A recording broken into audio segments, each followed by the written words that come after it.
Olá, seja bem-vindo ao Canal Rural Entrevista, o programa especial de hoje. Vamos falar sobre os 10 anos da Abrafrutas, a Associação Brasileira dos Produtores de Frutas, uma entidade que tem muito sucesso, que tem feito uma renovação no que se diz respeito ao mercado de frutas, tanto no mercado interno quanto no mercado externo. Nosso convidado de hoje é o diretor institucional da Abrafrutas, Luiz Roberto Barcelos. Quero te agradecer muito aqui pela sua presença. Seja bem-vindo, Luiz. Muito obrigado, eu que agradeço poder estar aqui contando para vocês um pouquinho dessa história maravilhosa de 10 anos da Abrafrutas. Vamos então começar para entender de onde iniciou a Associação Abrafrutas, que completa aí uma década de serviços para o nosso produtor. Como é que tudo iniciou? Conta pra gente. Pois é, eu fui o primeiro presidente, um dos que começou com esse desejo, né? Que eu sou produtor de frutas no Nordeste, melão, especialmente ali na região do Chapada do Apodi, entre o Ceará e o Rio Grande do Norte. E a gente percebia que o nosso setor não tinha ainda uma representatividade adequada aqui a nível de Brasília, junto ao governo, ao Ministério da Agricultura, junto à imprensa, não tinha uma interlocução. E a gente já tinha essa necessidade há algum tempo. E na época a gente estava já brigando, já estava pleiteando para que houvesse um acordo de livre comércio entre Mercosul e Europa, porque as frutas brasileiras pagam em média 10% de imposto para adentrar no mercado comum europeu. E isso tira muito da nossa competitividade.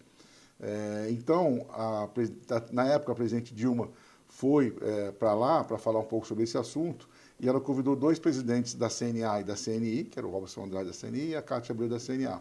E cada presidente dessas confederações levaram alguns empresários, né, ou do setor da indústria, ou do setor do agro, e eu fui, então, representando a fruticultura no agronegócio, né, na fruticultura. E quando a gente estava para embarcar, me apresentaram, então, para a Cátia Abreu, e disseram, olha, esse aqui é o Luiz Roberto, produtor de melão, gera aqui 6 mil empregos direto, que na época era o que em geral, eu cheguei até 9 mil. E ela se espantou, mas como assim, 6 mil? 6 mil pessoas? 6 mil, 6 mil. Mas como? Isso não existe. Porque a cabeça dela era, na época, foi empresas de grãos, que você mecaniza muito, né? Eu falei, não, qualquer fazendinha de fruta, qualquer uma, gera 200, 300, 400 empregos, isso é normal. Nossa, que legal. Então ela ficou super entusiasmada com essa ideia. Fizemos a missão lá em Bruxelas, com a presidente Dilma, a gente teve bastante contato com ela, falamos da importância desse acordo. E aí, então, a Cátia Abreu, né, já era uma senadora e era presidente da CNN, perguntou, Roberto, o que o setor precisa? Qual é a demanda forte que vocês têm? Eu falei, olha, nós somos uma associação, porque a gente não tem ninguém para fazer essa interlocução. E é muito importante o aspecto socioeconômico do nosso setor e tudo. Então, vamos fazer o seguinte, eu vou te ajudar você a criar essa associação.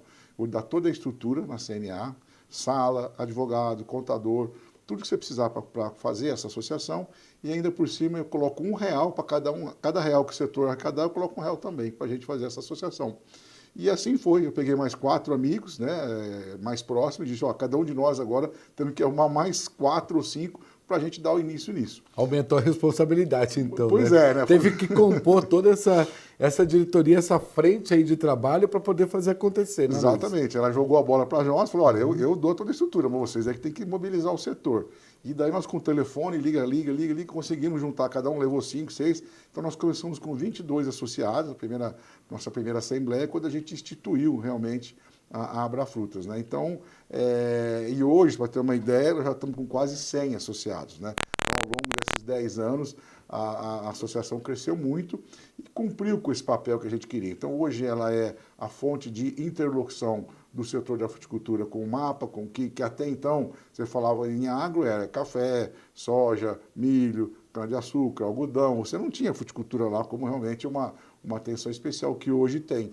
Então, a gente conseguiu hoje, junto à imprensa. Então, realmente, a Abrafrutas cumpriu esse seu papel nesses 10 anos. Vale ressaltar que a gente, de cara, já conseguiu um convênio com a Apex. Na época, a Apex tinha uma regra que ela só podia subvencionar, só podia fazer contrato com associações que tivessem mais de 2 anos. Mas nós conseguimos, graças também à ajuda da Cátia Abreu e da própria confiabilidade dos associados, quebrar esse paradigma, essa regra, e a Apex, nos primeiros meses, já assinou um convênio, já recebemos dinheiro para fazer promoção em feiras internacionais e tudo. Então, só para um número, para que nossos ouvintes tenham uma ideia, na época a gente exportava quase 700 milhões de dólares. Hoje, esse ano, a gente vai passar de 1 bilhão e 300 milhões. Então, a gente praticamente vai dobrar as exportações ao longo desse tempo todo, e era um número que vinha estagnado ao longo de muito tempo. Então, também conseguimos evoluir bastante nessa questão de mercados. Conseguimos mais mercado, avançamos muito em novas frutas entrando, novas empresas exportando. Então, realmente, praticamente dobrou as exportações brasileiras nesse período. Então, realmente mostra que a Abrafrutas está cumprindo com o seu papel. Agora, quando a gente fala da questão da instituição Abrafrutas, a gente vê o trabalho que vocês realizam em diversos lugares aqui do Brasil, né? Eu já tive em Petrolina, ali Juazeiro, que é pertinho uma da outra, tem muita produção de manga, muita produção de uva. O semiárido está dando um exemplo de como plantar, mesmo com a questão do clima, e as adaptações também ali têm sido um maior sucesso, né, Luiz? Exato. A Abrafrutas está no Brasil todo, né? Vai desde frutas temperadas do sul, como o caso da manga, né? Desculpa, da maçã, até o Vale de São Francisco, norte também com açaí. Mas realmente você vê que a vocação do semiárido brasileiro está na produção de frutas, principalmente frutas de alta qualidade. Porque a verdade é que a chuva, o excesso de chuva em si, não é bom para a fruticultura, porque esse clima muito úmido, ele favorece o desenvolvimento de fungos e bactérias, que acaba atacando e prejudicando a produção. Então, para a fruta, o ideal é a água na raiz. Então, você usa aí o sistema de irrigação muito eficiente, que é o gotejamento. Então, nós temos dois grandes polos no semiárido, um onde nós estamos, que é na Chapada do Apodi, na região de Mossoró, no Rio Grande do Norte, que pega um pouco do estado do Ceará, que é com melão e melancia. E o outro grande polo é no Vale de São Francisco, onde você citou, que é Petrolina e Juazeiro, com manga e uva. Então, esses dois polos hoje representam mais da metade das exportações de fruta brasileira, praticamente 65% da fruta sai dessa região, e é uma região muito pobre, uma região que tem os menores IDHs. Então, realmente, onde a fruta chegou, ela desenvolveu, levou emprego, levou dignidade, levou desenvolvimento. Então, a gente vê que realmente a seca não deveria ser um sinônimo de pobreza, de miséria, não deveria ser. E a fruticultura é a prova viva e real disso, de que ela é capaz de desenvolver as regiões, produzindo alimentos saudável e que alcança o Brasil todo e, inclusive, fora do Brasil, né? Então, realmente, esse aspecto socioeconômico, esse impacto que a fruticultura traz é muito impressionante. E eu que estou lá há 30 anos, sou testemunha da transformação de tantas vidas que nós tivemos com a fruticultura. Agora, a participação da Embrapa também foi muito importante nesse período, né, desses 10 anos, que a gente vê que a pesquisa avançou tanto no campo da fruticultura, que hoje vocês têm tantas variedades, que é possível, até que no Cerrado brasileiro, nós temos aí excelente produção de uvas, que não imaginávamos que aqui poderia acontecer. A pesquisa, ela contribuiu muito para esse sucesso? Sim, sem dúvida. A uva é um grande exemplo disso, né? Quem podia imaginar você plantar uva no semiárido, né? Que a uva era aquele lugar frio, né? Que da Europa, né? O sul do Brasil, e realmente ela se adaptou muito bem nessa região do semiárido brasileiro. E a pesquisa em genética ela é muito importante, porque você tem que buscar cada vez mais produzir mais toneladas em áreas menores, ou seja, você realmente tem uma sustentabilidade muito grande. E fora isso, você tem que ter frutas que tenham resistência a algumas pragas ou doenças, que tenham vida útil de pós-colheita também grande. Quanto maior, você consegue transportar para lugares mais distantes, portanto você tem mais mercado. Você ter também a questão da aparência e da doçura, né, que a gente chama de Brix, que é o teor de doçura da fruta, quanto mais doce. Então, todas essas características genéticas, ela vem através de pesquisa, de desenvolvimento, de cruzamentos. E realmente a Embrapa, na uva, por exemplo, que tem uma sede lá em Petrolina, tem ajudado muito a descoberta de novas variedades, e isso tem trazido um grande benefício para a classe produtora. Realmente esses investimentos são fundamentais para a fruticultura brasileira. Aí eu tive a oportunidade de visitar a Embrapa ali onde é feita toda essa pesquisa para a fruticultura, e essas variedades serviram até mesmo para poder trazer aqui para o Cerrado, que é uma contribuição de tecnologia para saber o que deu certo lá e o que pode dar certo aqui também no nosso Cerrado brasileiro. Muita coisa de lá contribuiu para o sucesso que nós temos aqui, principalmente com as uvas, né? Sim, porque o semiárido brasileiro, ele é as condições muito inóspitas, de um modo geral, para você produzir. São terras pobres, é pouca chuva, muitas vezes a água é salobra, né? O teor de sais, que isso dificulta.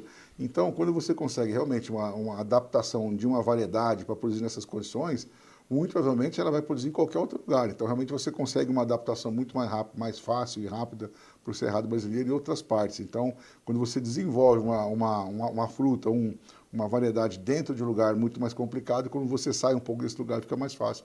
E aí é o que tem acontecido realmente com a fruta brasileira, especialmente com a uva. E esse trabalho que a diretoria exerce institucionalmente tem feito total diferença na divulgação, principalmente no processo de comunicação, de levar para todo o Brasil, mas fora do Brasil também, o nome da Abrafrutas e do que o produtor produz aqui? Sim, logo nos primeiros anos de vida da associação, nós fizemos uma pesquisa, nós encomendamos isso para um instituto de fora do Brasil, para entender o que é que faz um consumidor comprar uma fruta brasileira, o que é que vem na mente, o que vem na cabeça dele, para a gente poder explorar essas características. E na nossa cabeça era porque a fruta era mais doce, alguma coisa nesse sentido, e no fim a resposta que veio é que quando um estrangeiro, principalmente o europeu, adquire uma fruta brasileira, na cabeça dele vem a questão da tropicalidade, sabe? Aquela coisa de tropical, de sol, né? Então, a gente até tem um slogan, Frutas do Brasil, né? A gente manteve em português, porque ele é meio parecido tanto com o espanhol quanto o inglês, o Frutas do Brasil, não é muito diferente dessas outras línguas, mas o slogan é Gifted by the Sun, que significa abençoado pelo sol, que realmente é o nosso grande aliado aqui, porque para você ter açúcar na fruta, precisa ter uma boa fotossíntese, metabolismo da planta, e isso só ocorre onde tem muito sol. Então, realmente, acho que esse é o grande recado que a gente passa para os nossos compradores lá fora, a tropicalidade brasileira. E o nosso sol e o nosso céu que faz total diferença, né, Luiz? Exatamente. A gente vai fazer uma pequena pausa agora, mas daqui a pouquinho, depois do intervalo, a gente volta com esse bate-papo para falar sobre mercado, volume de negócios, vamos fazer um balanço também e saber as perspectivas para 2025. É rapidinho o nosso intervalo, a gente volta já.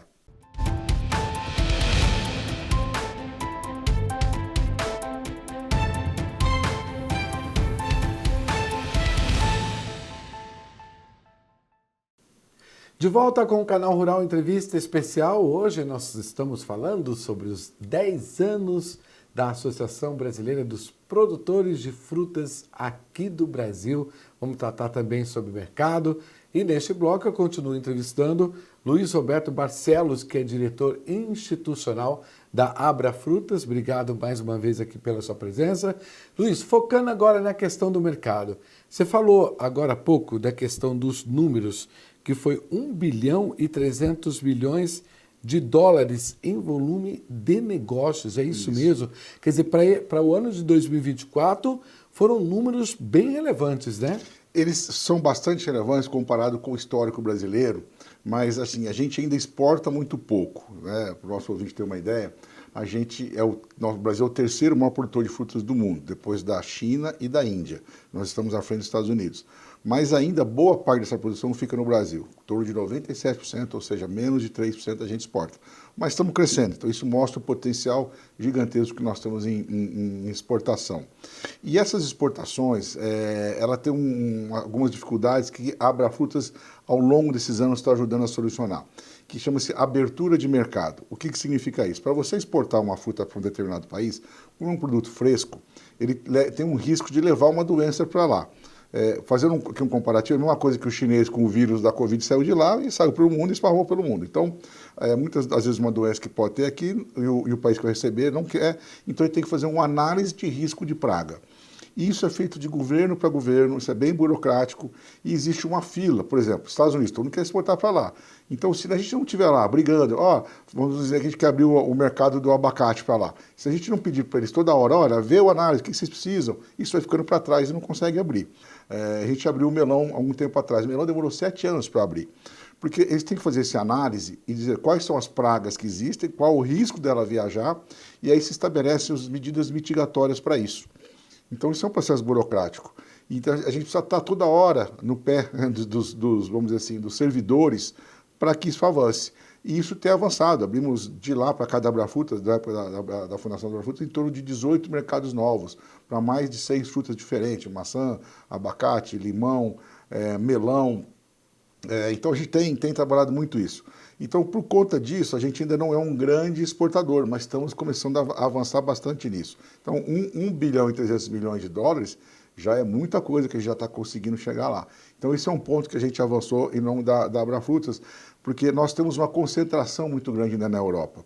Porque a principal praga das frutas, as moscas das frutas, é uma mosca que chama mosca do Mediterrâneo, que ela veio da Europa para cá. Então, a Europa não pode nos impor nenhum tipo de dificuldade, porque a nossa praga, eles é que mandaram. Eles que mandaram para cá. Outros países que não as têm, eles são muito mais rigorosos nisso.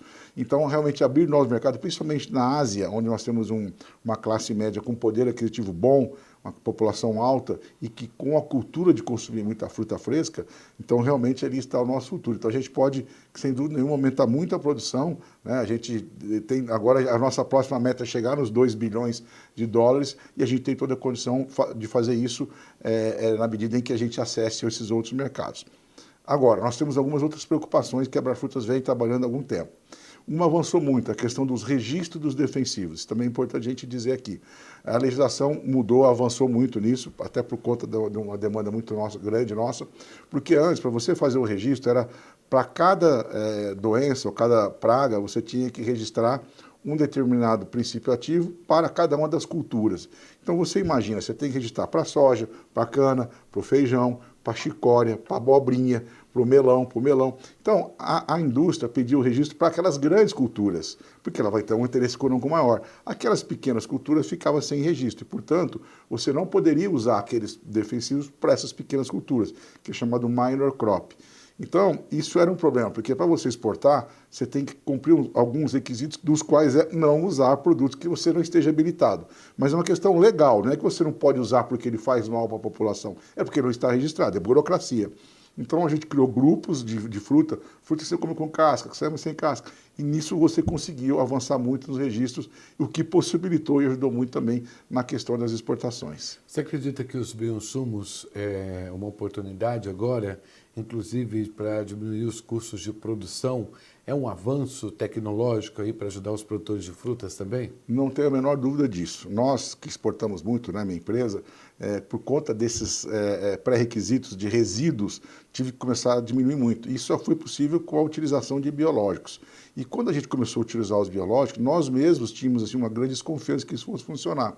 Mas funcionou tão bem que hoje a gente criou uma empresa e vende essa tecnologia para outros produtores, inclusive para soja, para cana-de-açúcar e tudo mais. Então, sem dúvida nenhuma, a biotecnologia, todos esses insumos biológicos estão vindo para o bem da agricultura, para o bem do meio ambiente, para o bem dos consumidores. O outro fazia mal? Não é que ele fazia mal, mas esse aqui é muito mais natural, é muito mais barato, como você falou. Muitas vezes o próprio produtor pode isolar na sua fazenda fungos, bactérias e multiplicá-los dentro de todo um sistema de segurança e ter controles de praga. Por exemplo, hoje a gente já não usa mais nenhum químico em doença de solo. Né? Existe um fusário, que é um fungo que mata a planta, mata a raiz, que a gente hoje isolou na fazenda um outro fungo benéfico, que chama tricoderma, eu multiplico, jogo naquela área primeiro, então ele ocupa o espaço e o fungo maléfico não consegue chegar. Então hoje eu tenho uma produção melhor. Ou uma praga que era chamada minadora, que risca a folha do melão. Então hoje eu crio uma vespinha, tenho um laboratório e faço a multiplicação dela dentro do laboratório, solto e ela mata essa praga de uma forma natural. Então tudo isso está trazendo muito benefício, eu não tenho dúvida. Estamos agora no momento de regulamentação disso, nós precisamos ter uma lei, essa lei precisa ser votada até agora, no final do ano, porque a lei do agrotóxico embolou tudo, químicos e biológicos, o que trouxe um prejuízo para o biológico, porque não faz sentido ele ter o mesmo tratamento do químico, mas nós queremos uma lei própria disso e ela já deve ser votada em breve para que a gente, então, tenha isso regulamentado e o produtor possa usar em todos os sentidos, principalmente a fruticultura, que ela vai do campo para a mesa diretamente, sem passar por um processo de industrialização. Uma questão muito importante, tudo isso, quando a gente fala de custo de produção também, né? A gente tem o avanço das tecnologias, o produtor tem que estar acompanhando tudo isso também, mas o que me chamou a atenção é a questão quando você fala de priorizar o mercado interno para que a gente tenha frutas excelentes para os consumidores e também já ficar de olho no mercado externo, ou seja, vocês têm um olhar para dentro do Brasil para deixar o que é melhor da fruta, o que antes não era possível, porque a gente, por exemplo, tinha que importar da Argentina a maçã, por exemplo, né? Que era caríssima, para a gente ter acesso a comprar maçã era muito caro. Hoje não, você compra variedades de maçãs que você escolhe no supermercado. Essa preocupação com o mercado interno gerou então esses excelentes resultados de números conforme você apontou? Isso, então, a gente não só aumentou as exportações, dobrou a exportação, como a gente reduziu a importação. Nossa importação estava na casa dos 600, 700 milhões de dólares e baixou hoje para cerca de 400 milhões. E essa queda se deu porque justamente a gente, no mesmo momento que você consegue ter frutas de qualidade para exportação, você também consegue melhorar a qualidade da fruta para o mercado interno. E isso faz com que você importe menos, porque você passa a ter uma oferta de frutas de boa qualidade aqui dentro do mercado também. Então, qual assim, a grande importância de você ter dois mercados? Nós trabalhamos com um produto fresco, produto que muitas vezes ele tem uma vida útil muito curta. Né? O caso do melão, por exemplo, é 30 dias, 35 dias. Né? Muitas frutas ela têm uma durabilidade muito pequena, manga, mamão. Então, quando você tem dois tipos de mercado, isso ajuda muito, porque você pode trabalhar de acordo com a demanda de cada um. Então, sem dúvida nenhuma, essa melhora que nós tivemos, todas essas exigências para exportação, ajuda também o mercado interno, porque a gente consegue ofertar frutas melhores. E é o exemplo que você falou, a maçã antigamente, que trazia tanta maçã de fora, porque a nossa não era boa, nós conseguimos melhorar a nossa maçã, ao ponto que hoje a gente diminui muito a importação, porque nós temos uma boa maçã para oferecer para os nossos consumidores. O melão também era assim, no passado a gente importava melão de fora, hoje a gente exporta e consegue abastecer todo o mercado brasileiro. Agora, quando se trata de divulgação também, de mostrar o que a gente tem de melhor, né? Eu tive a honra de participar com vocês lá em Madrid, do Fruit Action, que foi assim, maravilhoso. Eu, de perto, assim, já criou um impacto, o quanto que os europeus amam os nossos produtos, né? Eu pude observar ali, o nosso stand não parava um minuto, o tempo todo negócios, fechando negócios. Aí tivemos uma experiência de poder saborear também as frutas ali, tudo, participar de feiras e eventos fora do Brasil. Divulga bastante o nosso produto também? Sim, ajuda muito a fazer negócio e divulgar. Porque imagina que você, às vezes, precisa viajar à Europa, vários países da Europa, ou até vários países do mundo, para você encontrar um comprador, para você mostrar o seu produto, para você discutir, falar. Então, imagina o tempo que você perde, o dinheiro que você não gasta para fazer uma visita, às vezes, para fazer, vamos imaginar aqui, uma hora por cada reunião, você faz 8, 9 reuniões num dia. Em 3 dias, você chega perto de 30 reuniões. Imagina fazer isso em cada país, e deslocando dentro de cada país, em cada lugar, em cada cliente. Então, numa feira, você realmente organiza e as agendas ficam pesadíssimas. Quando a gente vai, por exemplo, numa feira dessa, começa com café da manhã e termina com jantar. E no meio você quase não tem tempo nem de ir para o banheiro. Então são muitas reuniões, negócios fechando mesmo, e realmente são muito bons essa questão dessa feira, porque você apresenta o seu produto e você faz muitos contatos em pouco período de tempo, e isso realmente tem evoluído bastante, tem ajudado muito no aumento das exportações, sim. E esse ano a gente tem o evento agora em 2025 em São Paulo, né? Em março, inclusive, que teve a edição do ano passado, que surpreendeu todo mundo também. Preparado para março agora, 2025, a gente fazer um excelente evento em São Paulo? Pois era uma incógnita, porque quando você faz a primeira vez em um país, como aconteceu no nosso, né, que foi esse mesmo organizador da Fruit Attraction em Madrid que veio, né, já várias feiras internacionais gostariam de vir, procuravam Abrafrutas como apoio para vir, mas a primeira que realmente pôs o pé, né, foi a Fruit Attraction, e o primeiro evento a gente estava com muita dúvida, né, e realmente foi uma surpresa muito positiva, muitas empresas foram, muitos compradores vieram, porque realmente é uma feira que está muito voltada aqui na América Latina, e foi um sucesso muito grande, e a gente espera agora, inclusive, muito mais gente agora em março, estamos nos preparando para isso, e sem dúvida nenhuma pode virar um evento internacional muito grande, como é os que tem na Europa hoje, você fazer um evento desse aqui na América Latina e promover cada vez mais a comercialização, a venda, inclusive até algumas importações, mas essa comercialização dos produtos brasileiros nesse tipo de evento. Principalmente São Paulo, uma cidade que está preparada para isso. Então, realmente, a gente ficou muito contente e espera continuar trabalhando nesses eventos aí. Em março também temos um outro desafio aí, esperamos superá-los. Com certeza, oportunidade para os nossos produtores de frutas.